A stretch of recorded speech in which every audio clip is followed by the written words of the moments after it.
La posición de España en la cuestión del Sáhara está con Naciones Unidas, con la Carta de Naciones Unidas, con las resoluciones del Consejo de Seguridad de Naciones Unidas. Contribuir a desencallar un conflicto que ya dura 46 años, señoría, con una solución política mutuamente aceptable.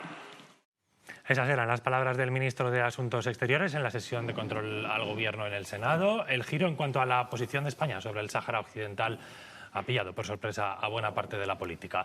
Hoy vamos a contextualizar la situación y para ello nos acompañan Francisco Palacios, profesor de Derecho Constitucional de la Universidad de Zaragoza. Buenos días. Buenos días. Y también está con nosotros Ahmed Adislem, coordinador de la Asociación Juvenil Colectivo Saharaui Lefrig. ¿Qué tal? Bienvenido. Buenos días. Escuchábamos al ministro, decía, la posición de España está con Naciones Unidas, pero ¿coinciden esas declaraciones con la carta, con el movimiento de Pedro Sánchez de hace unos días?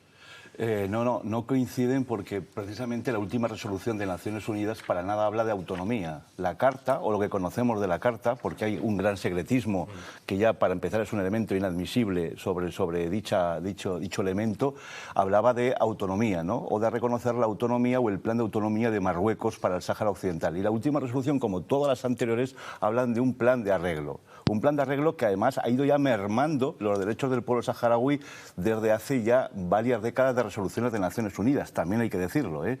Pero claro, esta es ya la última reducción de todas las reducciones que se han hecho con los pueblos que están sujetos a descolonización.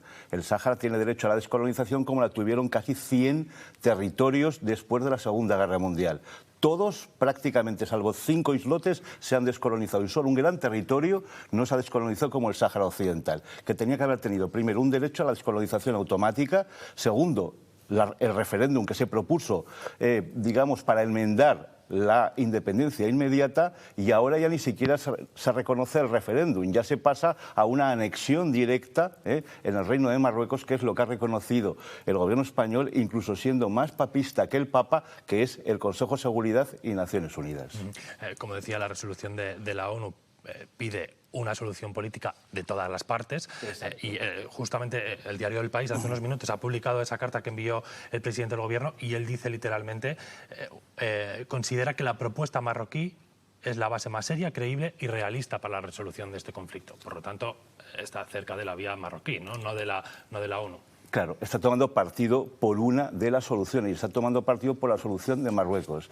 Que no olvidemos que es un régimen autocrático, no democrático, con un nivel de desarrollo humano absolutamente ridículo, con represión y ocupando militarmente el territorio saharaui, donde se cometen desapariciones, torturas y persecuciones de una población saharaui que tampoco olvidemos que está en el exilio, toda ella, y refugiada. El resto que no está en el exilio, que también es una forma de exilio, en Argelia. Y el resto bajo ocupación militar marroquí. Y lo digo porque ahora la opinión pública está muy sensibilizada con Ucrania.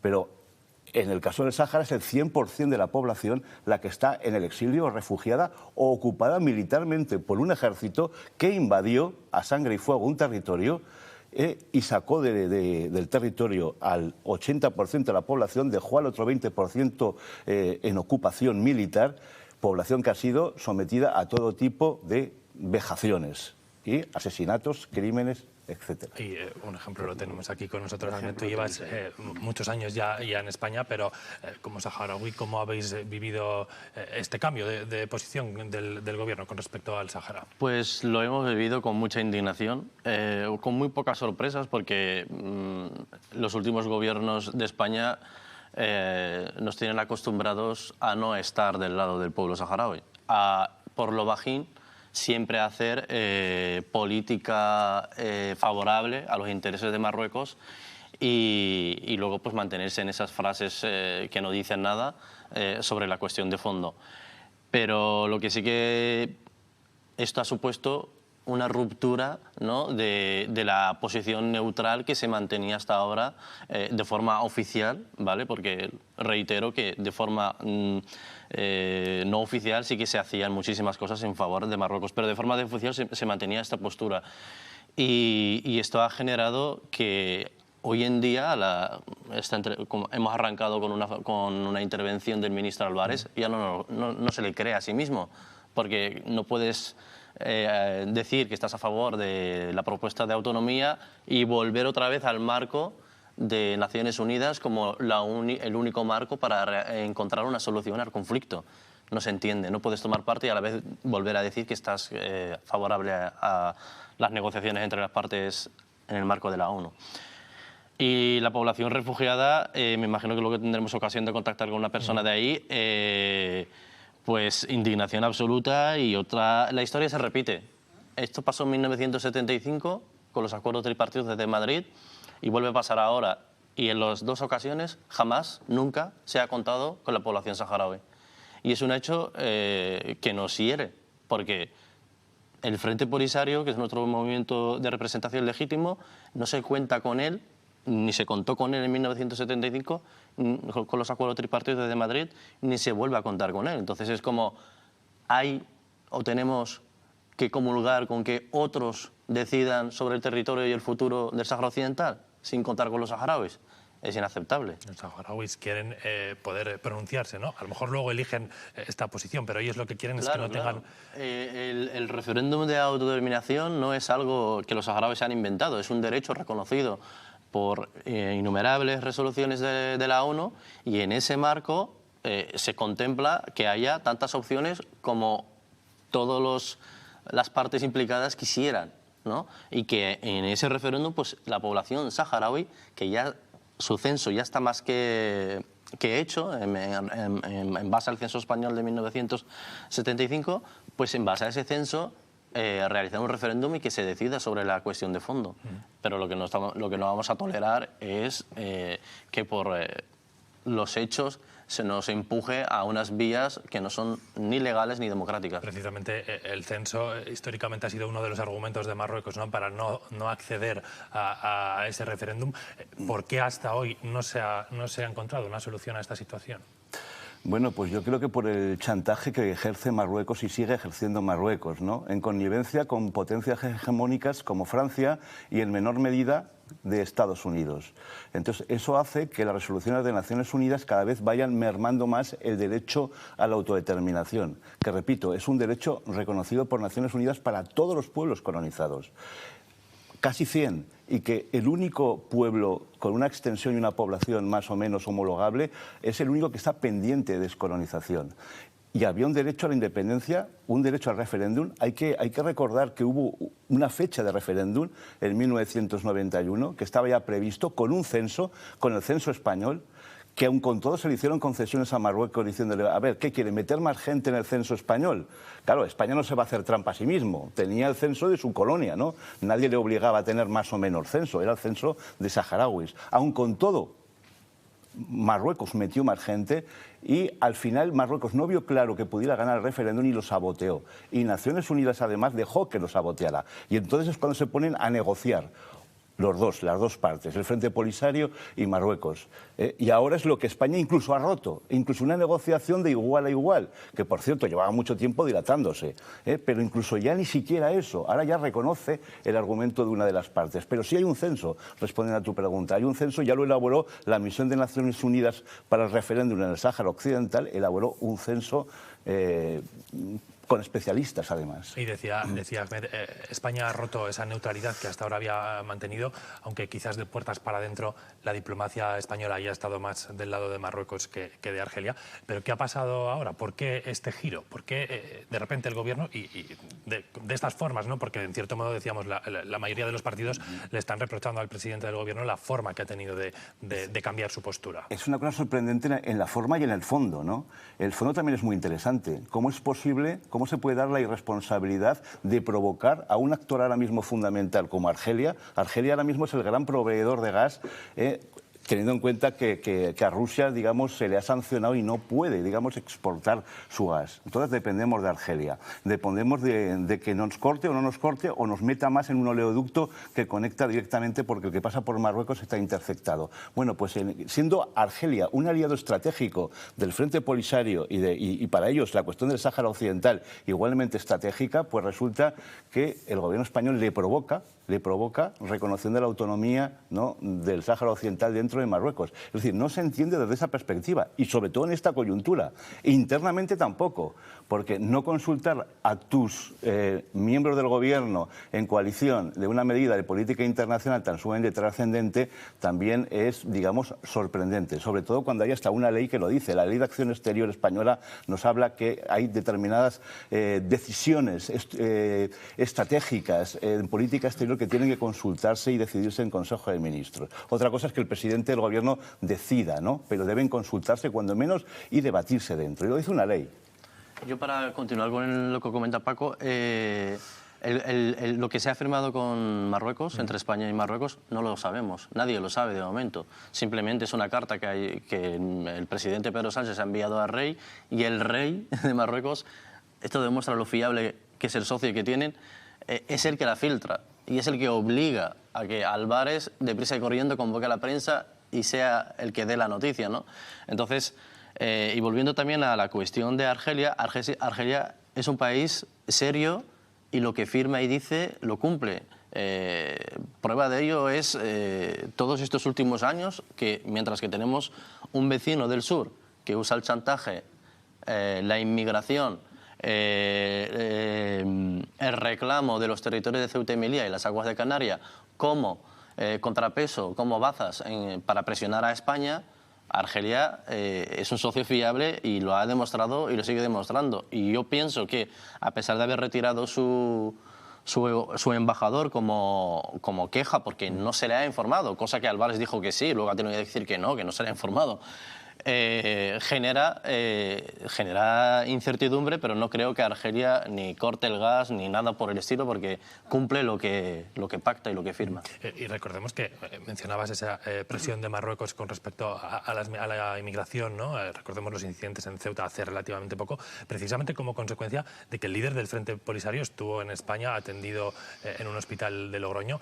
Y refleja también, ¿no?, el giro que ha tenido los acontecimientos en apenas unos meses.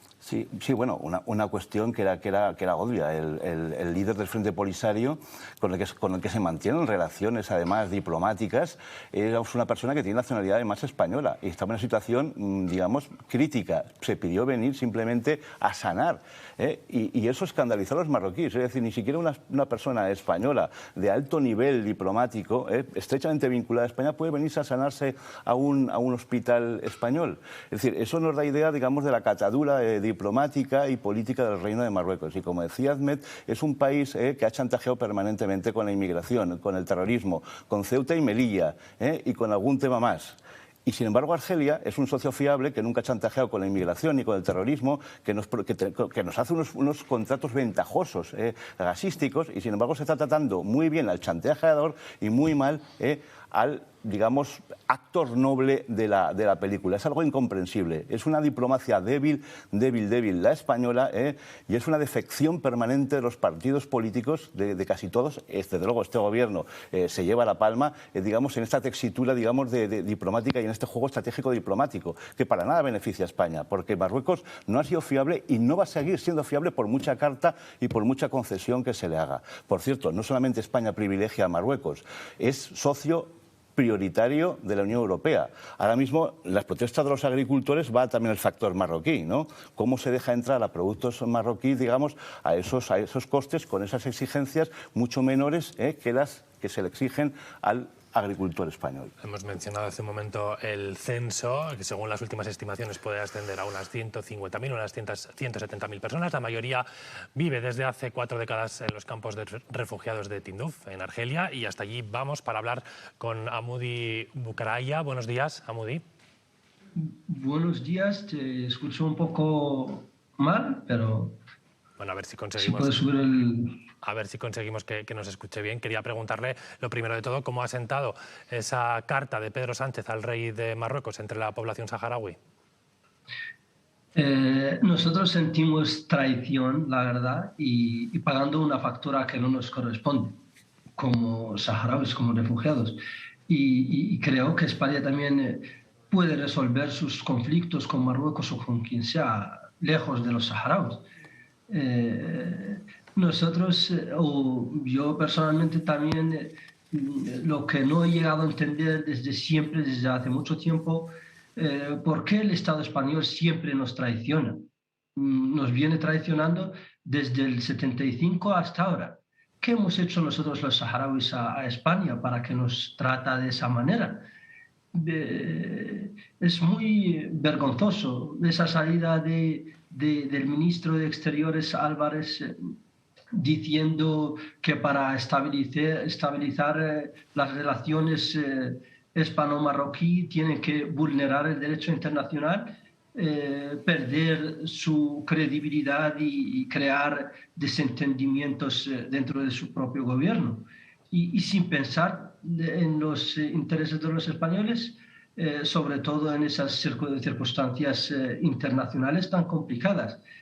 La verdad que estamos muy decepcionados por esa decisión, sobre todo de un gobierno que es de izquierda, de una coalición de izquierda, en la que nosotros confiamos más o tenemos más confianza.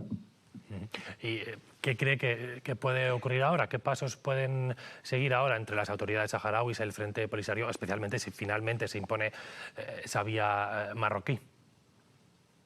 Creo que los pasos que pueden seguir ahora, nosotros llevamos más de 46 años y siempre vamos a estar luchando por nuestros derechos. Lo que sí lo tengo yo claro, aunque esa pregunta corresponde más a nuestro legítimo y único representante del Frente Polisario como dirigencia, que puede decidir lo que se va a tomar en esos momentos, pero lo que yo tengo muy claro que no contar más con el Estado o con el gobierno español como una potencia administrativa del territorio y tiene que tener por lo menos como mínimo una cierta neutralidad hacia el conflicto.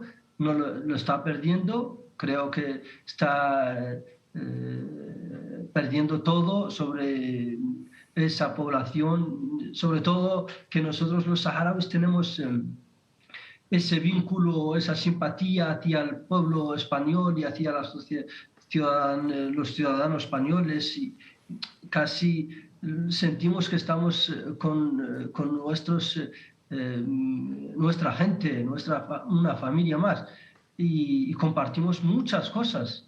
Y nada, eso crea desconfianza, crea malestar, que sientas que están intentando hacer un conflicto entre la población incluso. Y hablábamos aquí hace un momento también de la vía diplomática, del apoyo de otros países. ¿Ustedes sienten apoyo en el extranjero? ¿Se sienten amparados en ese sentido? En ese sentido, nosotros apoyo diplomático siempre lo hemos tenido porque tenemos muchos aliados en el mundo, tenemos más de 83 estados que reconocen la República Árabe Saharaui Democrática, estamos dentro de la Unión Africana, tenemos muchos mecanismos que podemos utilizar, incluso jurídicos, pero bueno, eso es una decisión del gobierno de España, no nos representa a nosotros ni puede decidir lo que queremos nosotros. Nosotros estamos llevando desde el 13 de noviembre del 2020 una lucha armada y vamos a seguir en esa vía y vamos a seguir utilizando todos los medios que podemos utilizar para lograr nuestra victoria final o nuestra independencia. Pues Hamoudi, te agradecemos mucho que nos hayas atendido desde Tinduf y te mandamos un saludo desde España. Desde Muchas gracias a vosotros y a dar voz a nuestra causa. Muchas gracias. Gracias, un saludo. En esta conexión vemos el vínculo tan grande, ¿no?, que hay con España y se entiende todavía más la decepción allí, ¿no?, de este último movimiento. Sí, el vínculo es constante, construido durante todos estos últimos años. De hecho, un ejemplo claro de la dimensión de ese vínculo es el grado de asociacionismo no solo ya en Aragón, que somos más de 5 asociaciones, sino a nivel estatal, organizadas en la cuestión de la defensa de los derechos del pueblo saharaui. Yo quería decir una cosa. El pueblo saharaui, los saharauis, no estamos en contra de que España tenga buenas relaciones con Marruecos o con la población marroquí, por supuesto, pero no a costa del pueblo saharaui. Eso es lo único que estamos diciendo, no a costa de los derechos del pueblo saharaui, no a costa del expolio de los recursos naturales, de los acuerdos que se firman con la Unión Europea para que se siga expoliando la pesca del litoral y el caladero saharaui, no a costa de eso. Y luego, en la cuestión de cualquier situación, los saharauis necesitamos garantías. Nadie nos está dando garantías de nada. Se firmó el alto el fuego en el 91 con la garantía de que se celebrase el referéndum de autodeterminación y estamos en 2022 y no se ha celebrado. Y yo en el 98 no pude venir en vacaciones en paz aquí a Aragón porque en teoría se iba a celebrar el referéndum y no se hizo. Son como ya varias bofetadas continuas. Y Francisco, has mencionado el contexto internacional, hubo un cambio de Estados Unidos, también Francia apoya esta posición y el contexto internacional actual en el que se produce este movimiento tiene también que ver o es aleatorio. Bueno, tendría que ver, pero al revés. Es decir, es lo que decía antes, ¿no? Tendría que haber sido, digamos, como Argelia se ha convertido en un actor fundamental, digamos, que haber concedido, digamos, más posibilidades a una salida con el tema saharaui, haber hecho, digamos, algún movimiento en ese sentido por parte del gobierno español. Pero ha sido lo contrario, eso es lo sorprendente, ¿no? ¿Qué no habrá habido aquí? Que es una gran interrogante, ¿no? ¿Qué chantaje no se habrá hecho? ¿Qué amenaza no se le habrá hecho al Estado español? Que teniendo en cuenta las relaciones que tenemos que tener ahora mismo por la cuestión del gas, tan absolutamente notables con Argelia, le sometemos a Argelia a este estrés y a esta presión. ¿Qué no tendrá que haber detrás de esa carta del presidente del gobierno? Y quería decir también otra cosa en relación a la cercanía de los saharauis. Los saharauis no solamente es que sean cercanos, sino que fueron la provincia 51 dentro del Estado español y fueron ciudadanos y nacionales españoles. Tenían carta de ciudadanía o bien eran incluso españoles de pleno derecho. Con lo cual, no es que sean cercanos, es que han sido prácticamente connacionales nuestros. Sí, lo son todavía connacionales nuestros. Bueno, de momento nos quedamos pendientes de esas explicaciones del ministro esta tarde, del presidente la semana que viene. Francisco y Ahmed, muchas gracias a los dos por haber estado hoy en Buenos Días, Aragón. Muchas gracias. Y en este punto repasamos, como siempre, la previsión del tiempo con David.